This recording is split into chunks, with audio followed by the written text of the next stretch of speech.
നമസ്തേ. 2026 വിഷുഫലം. ഉത്രത്തിൻ്റെ കാൽഭാഗം. ഉത്രത്തിൻ്റെ കാൽഭാഗമാണ് നമുക്ക് ഉള്ളതും, പിന്നെ ചിങ്ങത്തിലുള്ളതും കന്നിയിലുള്ളത് മുക്കാൽ ഭാഗവുമാണ്. അപ്പോൾ ചിങ്ങത്തിലുള്ള കാൽഭാഗം, ഉത്രത്തിൻ്റെ കാൽഭാഗം ഉള്ളവർക്ക് ഈ പറഞ്ഞ പോലെ കഴിഞ്ഞൊരു വർഷം ഏറ്റവും ഒരു നല്ല സമയമാണെങ്കിൽ ഈ ഒരു വർഷം വരുമ്പോൾ നമുക്ക് ഗുണങ്ങളും ദോഷങ്ങളും സമ്മിശ്രമായിട്ടുള്ള ഒരു ഫലമാണ് വരുന്നത്. അപ്പോൾ അത് മനസ്സിലാക്കിക്കൊണ്ട് തന്നെ നമുക്ക് മുന്നോട്ട് പോകണം. അതുപോലെ ഈശ്വരാധീനം നന്നായിട്ട് വേണ്ട ഒരു സമയമാണ്.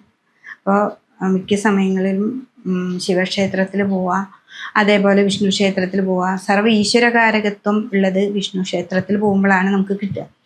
അപ്പോൾ സർവ്വ ഈശ്വരകാരകത്വമാണ് നമുക്ക് വേണ്ടതും. അപ്പോൾ വിഷ്ണുവിൻ്റെ അമ്പലത്തിൽ പോവുക, പറ്റത്തക്ക വഴിപാട് നിങ്ങളുടെ കയ്യിലുള്ള വഴിപാടുകൾ ചെയ്ത് നന്നായിട്ട് പ്രാർത്ഥിക്കുക. അതാണ് ഉത്രം നക്ഷത്രത്തിൻ്റെ ചിങ്ങക്കൂറിൽ പെടുന്നവർക്ക്.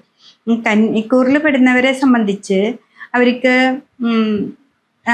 ഇത്രയും കൂടി നല്ലതാണ്. അവർക്ക് ഒരു കഴിഞ്ഞൊരു വർഷം അവർക്ക് ഇത്തിരി ബുദ്ധിമുട്ടുകളായിരുന്നു. അപ്പോൾ ഈ ഒരു വർഷം അവർക്ക് ഏറ്റവും നല്ലൊരു സമയമാണ് വരുന്നത്.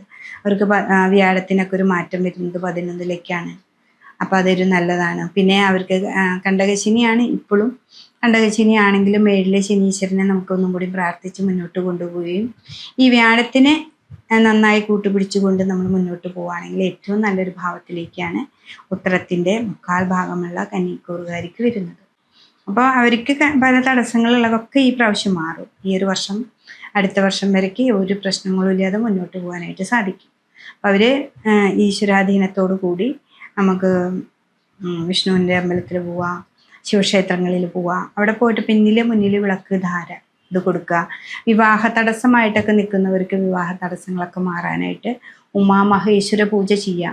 എന്നുവെച്ചാൽ 7ലാണല്ലോ ശനീശ്വരൻ്റെ. അപ്പോൾ വിവാഹത്തിന് കുറേ കണ്ടെങ്കിലും അതൊക്കെ തടസ്സങ്ങൾ വരും. അപ്പോൾ ഈ ഒരു വർഷം അങ്ങനെയല്ല, നിങ്ങൾക്ക് ആ തടസ്സങ്ങളൊക്കെ മാറ്റി നമുക്ക് മുന്നോട്ട് പോകാനായിട്ട് സാധിക്കും. അപ്പോൾ അതൊക്കെ കണ്ട് ഈ ഉത്തര നക്ഷത്രക്കാർ ഈ ചിങ്ങക്കൂറിലുള്ളവർക്കും കന്നിക്കൂറിലുള്ളവർക്കും വ്യത്യസ്തമായിട്ടുള്ള ഗുണാനുഭവങ്ങളാണ് ഉണ്ടാവുക. അപ്പോൾ അത് മനസ്സിലാക്കിക്കൊണ്ട് മുന്നോട്ട് പോകാനായിട്ട് നോക്കുക.